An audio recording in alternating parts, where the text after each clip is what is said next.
It was raining again in Chicago. I walked fast through the wet streets, with no goal. In my pocket, I had only $20. I had nothing else. My shoes were old, and cold wind cut through the holes in my jeans. But the worst thing was how I felt. I felt empty and alone. At home, my mom lay sick in bed. She was weak, and each day she grew worse. I was very afraid for her. I could not help her. I had no job, no money, and no plan. Everything in my life felt wrong. It was like everything was slowly falling apart. I felt lonely, even with people around me. No one knew how I really felt. As I walked on, I whispered to God, "Please give me a chance. Give me work. I want to change something. I want to help my mom." Then I saw a large window. A sign read, "Help wanted. Start today." My heart beat faster. Maybe this was my chance. I went inside. The house was very quiet, almost asleep. I knocked once, but no one answered. Then I knocked again. A tall man opened the door. His eyes looked tired, as if he had not slept in days. His voice was calm and deep. "Yes?" he asked. I took a deep breath and said softly that I was looking for work. He stared at me for a moment and stayed silent. Then he said, "Come tomorrow at 8, be on time." Slowly he closed the door. I stood there a moment, unsure if this was real. Softly I said, "Thank you." That night I told my mom I had found work. She smiled weakly and said quietly, "Work hard, my Lena, and stay kind." I promised her. The next morning, I reached the mansion very early. A woman opened the door and explained my tasks. I wiped tables, washed dishes, and folded clothes. Everything was big and very quiet. The house had many rooms, but it felt empty. There was no laughter and no music, only the sound of steps. At noon, I saw him again. Mr. Stone sat alone at the window and read papers. He did not look up. I set the tray down softly and said, "Your coffee, sir." He only nodded. I looked at him for a moment. His gaze was far away, as if his thoughts were elsewhere. Days passed like that. He never smiled and asked almost nothing. One evening, while I cleaned his study, I saw a photo on the floor. The picture showed a woman with a little boy. The woman looked happy. Carefully, I placed the photo on his desk. When he entered, he asked calmly if I had touched the picture. I said softly that it had been on the floor. He glanced at me briefly. In his eyes, I saw no anger, only deep sadness. Then he turned away and said I could go. That night, I could not sleep. I kept thinking about his face. I felt that he was hurt inside. Maybe he missed that woman. Maybe she had been his wife. I did not know why it moved me, but it did. The next morning, he stood at the door and said softly that I work well. I smiled and said thank you. It was the first kind word from him. My heart grew warm. A few days later, I heard a sound while cleaning. A glass had slipped from his hand and shattered. His finger was bleeding. I ran to him quickly and told him to wait. I took a cloth and pressed it to his hand. He looked surprised. I said calmly that it would feel better soon. He looked at me for a long time and whispered that I was not afraid of him. I smiled and asked why I should fear him. He said nothing, yet in his eyes I saw something new, a small light like hope. Softly he said, "Thank you, Lena." Hearing my name from his lips felt strange but also warm. That evening, I told my mom he was not a bad man, only very lonely. She smiled and said I might bring a little light into his life. I laughed and said I was only a house helper. She answered that sometimes even house helpers fix hearts. Those words stayed in my mind for a long time. From that day, I decided not only to keep the house clean, but to bring some life inside. I did not yet know this house would later test my courage and my heart. It would also shake everything I thought about love. The days in the mansion passed very slowly. I worked from morning until night. I washed dishes, ironed clothes, and brought Mr. Stone tea. Most times he sat alone, read papers, or stared out the window. His silence filled the whole house. Sometimes I wanted to ask if he was okay, but I did not. I was only the house helper. One evening, when I brought him coffee, he suddenly asked how my mother was. I was surprised and said she was a bit better. He only nodded and said softly, "Good." That single word felt warm. For the first time, he seemed more than a boss, like a man who wanted to talk. After that, something changed. On some mornings, he said good morning. Sometimes he left me a small note that said thanks. I saw that he was trying. I felt happy when he was kind. On the phone, my mom said Mr. Stone sounded lonely, needing someone to wake him to life. I smiled and said maybe. On a quiet afternoon, I found him at the living room. He was watching the photo again, the woman and the boy. At first, he did not see me. Then he said softly, "The woman was his wife, and she and his son died in an accident." I froze in place. I did not know what to say. He looked at me with tired eyes and said he had stopped believing in peace. His eyes were wet. I said softly that I was sorry. He only nodded and turned away. That night, I thought long about his words. He had much money, but his heart was broken. That felt very unfair. I decided to bring a small light into his life. Maybe one day he would smile again. The next week, he was very busy. In the evenings, several men came to visit. They wore suits and spoke quietly. They told me to leave early on those days. Once I had forgotten my bag and came back. I heard a man say Mark should not do that in the house. Another said Alex knew nothing about it. I did not understand everything, but I felt something was not right. Later that evening, I saw Alex. His face was tense.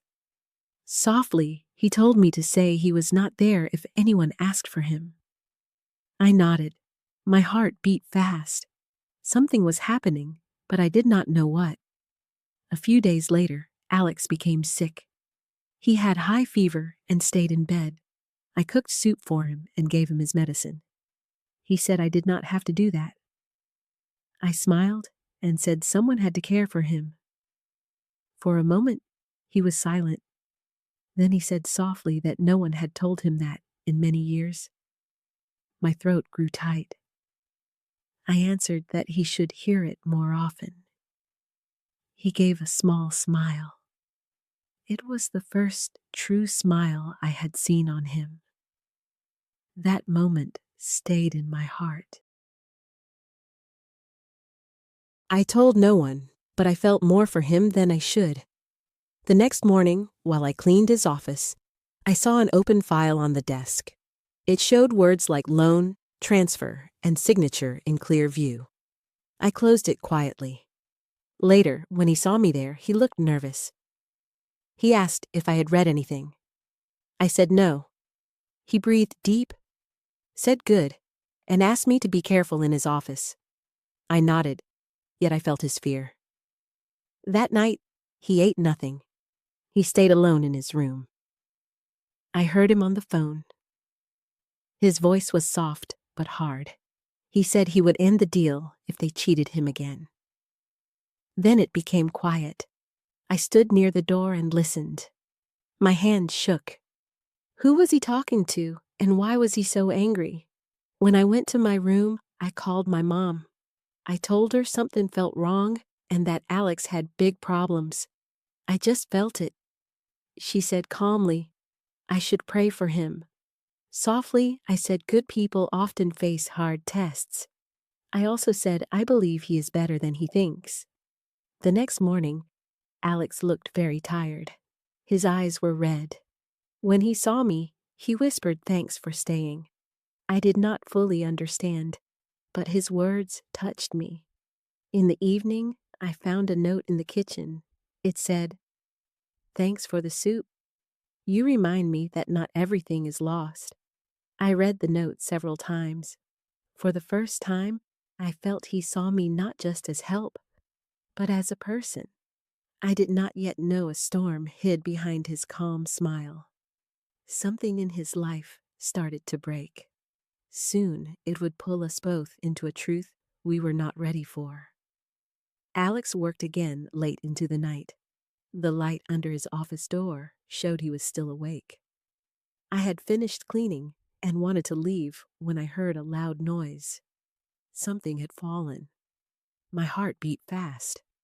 I ran inside.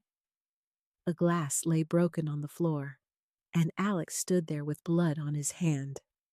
I quickly said, "Wait," tore cloth from my apron, and pressed it on his wound. I asked him to sit down. He looked at me as if to speak, yet no words came. In a low voice, he said I was not afraid of him. I shook my head and said I disliked seeing anyone hurt. He looked at me long, and then whispered that no one talks to him like that anymore. His eyes seemed soft, almost human. I smiled a little and said maybe people should do that more often. I wiped away the blood and picked up the shards. He whispered thanks. It had been a long time since he said my name. In my room, I could not sleep. My heart was heavy, and I wondered why he stayed sad even when someone helped. The next morning, he called me into his office. I stood before him nervous. He said he had spoken harshly the night before. I tried to apologize, but he told me not to. He had been hurt. Still, he quietly thanked me for my help. I walked out. My heart beat fast. A few days later, he spoke more. He asked small things, if I had breakfast or if Mom felt better. I answered yes each time. He nodded slowly, as if my words mattered. One evening, I brought tea and saw him with Mark Benson, a co-worker. Mark smiled too much. His voice sounded wrong. He said Alex must sign soon or the deal was lost. Alex answered calmly that he first wanted to check everything. Mark laughed softly and asked if Alex still did not trust him. Alex said nothing. I left quietly, but I saw worry on his face. That night, I passed his office again. The door was half open. Alex sat there, head in his hands. He looked very tired. I finally whispered that all would be fine. He turned, surprised, and asked if I truly believed that. I nodded and said he was a good man. He gave a weak smile and said good people also make mistakes. The next morning, something strange happened. Police came to the gate asking for Mr. Stone. Soon they left, yet I saw fear in Alex's eyes. He called Mark, and they spoke in another room. I heard Mark say not to worry. He would fix everything. Later, Alex left his phone on the table. A message appeared. It said the transfer was complete and he should be kept quiet. My hand shook. I did not understand, but I felt danger. I put the phone back. My head was full of questions. That evening, Alex skipped dinner. I set a plate outside his door. As I walked away, I heard him whisper he might lose everything again. Tears rose in my eyes. He had lost enough already. Next morning, he looked very pale. Softly, he said I should not believe all people say if something happens to him. I asked why anything should happen. He smiled sadly and said truth does not always protect in this world. Those words stayed with me all day.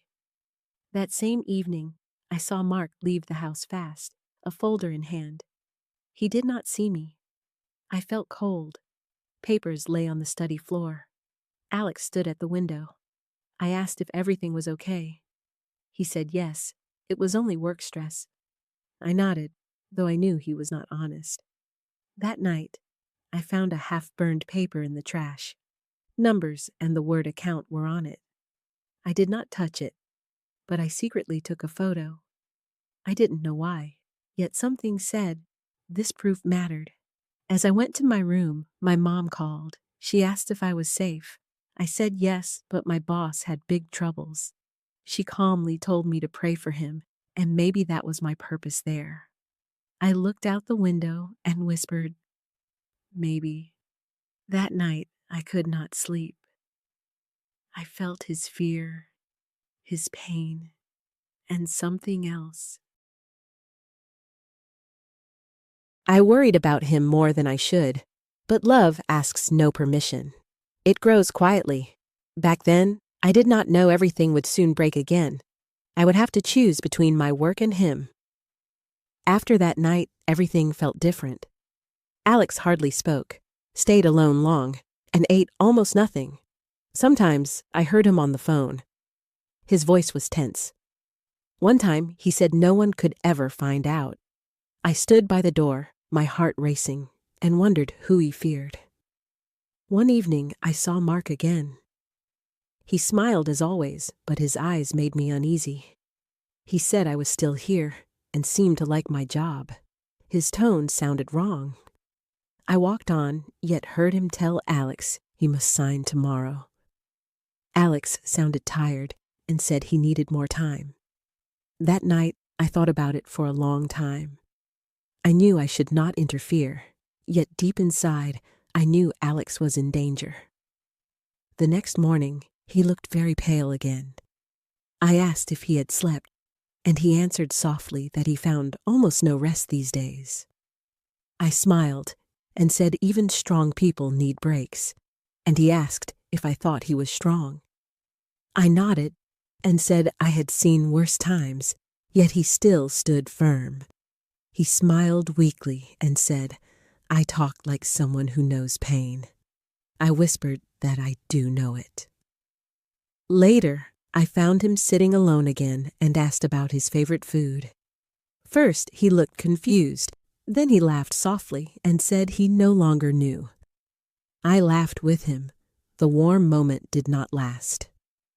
The phone rang, his face changed, and he hurried out, telling me to lock the door behind him. After he left, I cleaned his office and saw a paper open on the desk. Mark's name was below the words Private Transfer Contract. My stomach turned, and I quietly took a photo while my hands shook. That night, Mark returned and entered Alex's office. Hidden behind the stairs, I heard him say they both would sink if anyone found out. Alex replied calmly that his own fate meant nothing. He only wanted the truth. Mark coldly said truth would not save him this time, and I realized something serious was happening. After they left, I went back into the office and saw a binder half open on the desk. Inside were photos of company checks, some with his signature, others with Mark's. They looked like copies. My heart beat fast, and I wondered if someone wanted to frame him. The next day, he did not go to work and sat silent at breakfast. I wanted to tell him what I had seen, but I was afraid. Then he asked slowly if I believed people can change. I answered quietly, only if they truly want to. He looked away and said it was sometimes too late. His voice made my eyes wet. In the evening, Mark came again, this time without a smile and very angry.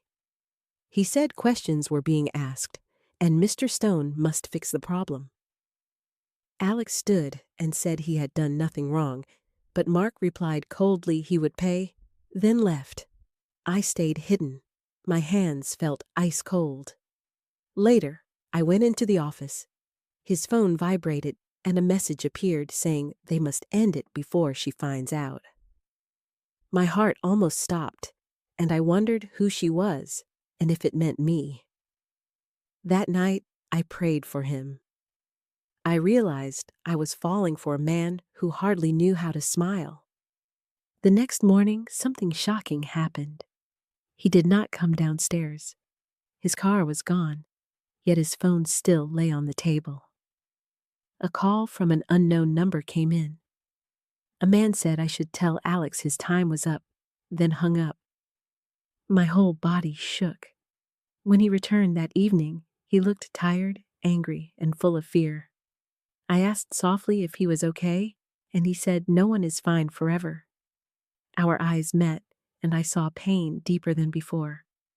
Softly, he said, if he disappears one day, I should remember I once thought him a good man. Tears filled my eyes as I whispered he still is. He turned away, said nothing, yet I knew he had heard me. That night, I could not sleep. Something inside me said the coming days would change everything for him and for me. The next morning, everything felt heavy. He again did not come downstairs.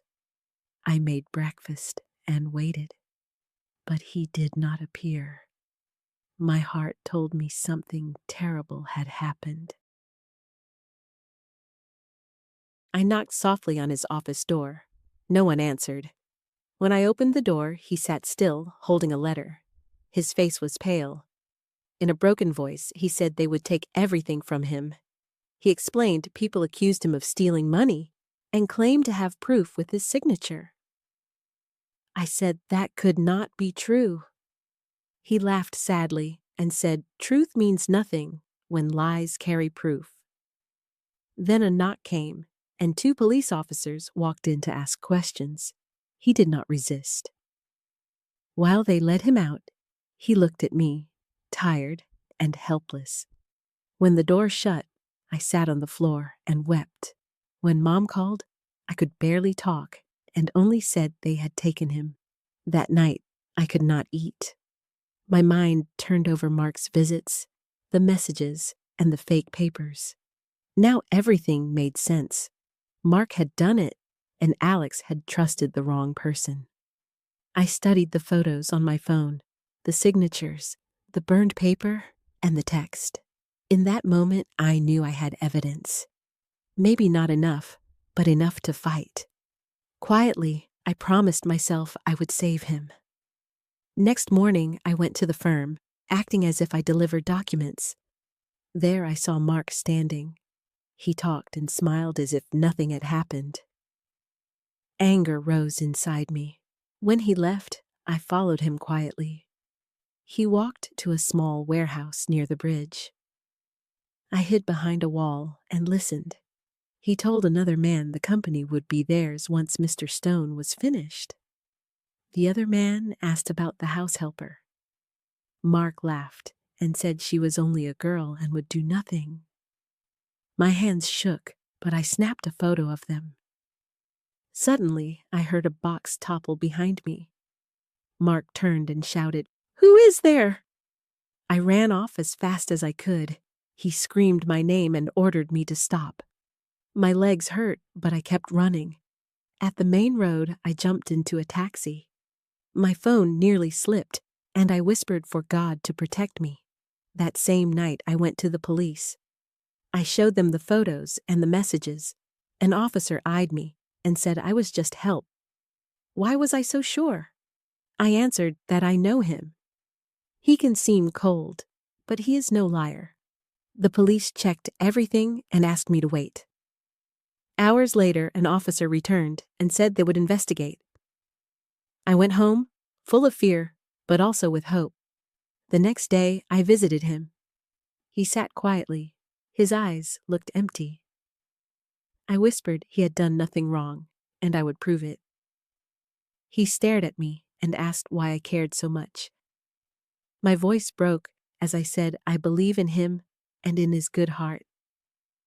He closed his eyes and said no one had ever told him that. Tears ran down his face. I held his hand and promised he would soon be free, and I would restore his truth. That evening, the police called. They said they had found a bank account in Mark's name with a forged signature. I felt great relief. Next day, Mark was arrested and Alex was free again. When he came home, I opened the door for him. He looked tired but calm. He said I had saved him. I smiled through tears and said he would have done the same for me. He shook his head and said he would never forget that. I whispered he did not need to thank me. He once said truth protects no one, but now he knew it could. He looked at me and said I was different and made him believe again. For the first time, I saw peace in his eyes. The nightmare seemed over, yet deep inside, I knew another storm would come, one from the past. He was free, but he looked not happy, more lost. The news said his name was clean, but fear still sat in his eyes.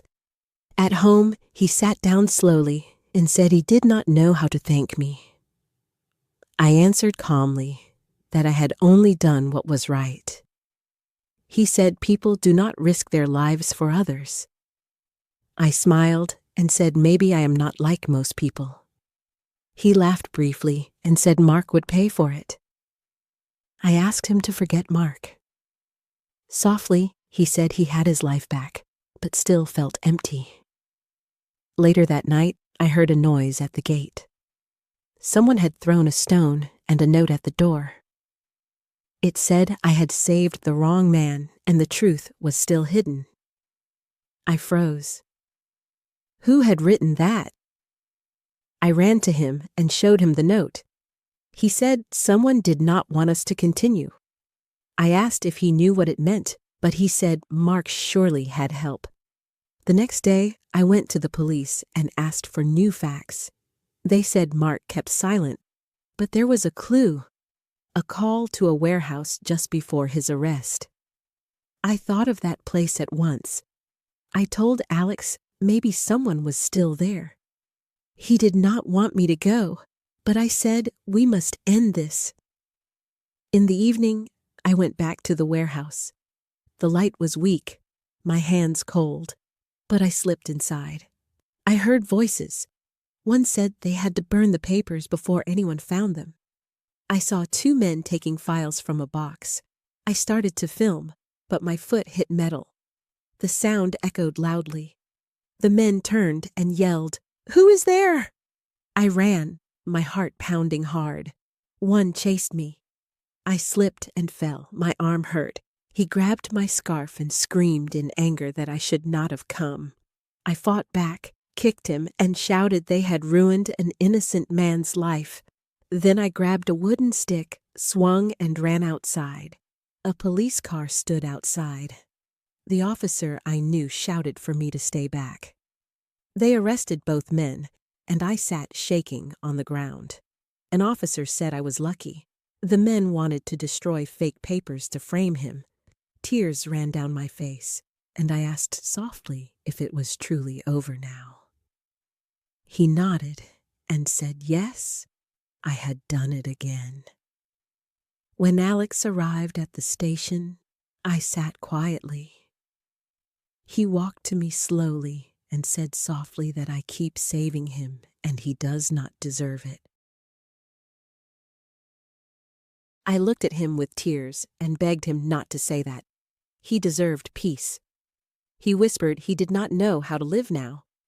I said he should learn again and begin with a smile. He smiled, a real smile, small but strong, and everything felt different in that moment. He placed his hand gently on my shoulder and said I was the bravest person he had met. I whispered he was not bad at being human either, and we both laughed softly. In that moment, the fear between us fell away. From then on, everything began to heal slowly. He got his company back and helped police arrest others linked to Mark. I kept working for him, yet nothing was the same. He was no longer just my boss. I truly mattered to him. One evening, when I wanted to leave, he softly asked me to stay for dinner. I asked, "Dinner, sir?" He smiled and said, "Not sir, just Alex. I laughed and said, "Okay, Alex," and the word warmed his eyes. I did not know where our story would go, but I knew one thing. After all the darkness, a small light had entered our hearts. Time passed, and slowly many things changed. He no longer hid behind silence, talked more, laughed sometimes, and even helped me with small chores. I had never seen him so calm. One evening, he said he still could not believe everything, and added I could have left but stayed. I smiled and said softly, I wanted to see him smile again. He said my reasons were strange, and I laughed, saying, maybe that's just me. Sometimes we ate dinner together. He spoke about his wife and son, and his voice grew softer each time. He had thought love died with them. I replied calmly, love never ends, only changes form. He looked at me long and whispered I spoke as if I had lost someone too. I lowered my eyes and said I had lacked peace for years, but found it here again. Our days became lighter. Each morning he waited for my greeting and often said I brought life into the house. I answered that he had brought me here, and he smiled and said, maybe it was fate. Those words stayed in my mind. One morning while I made breakfast, he came into the kitchen and said he had something for me. He handed me an envelope. Inside was a letter from the hospital stating my mom's treatment was fully paid. With tears, I asked why. He said softly it was because I had done more for him.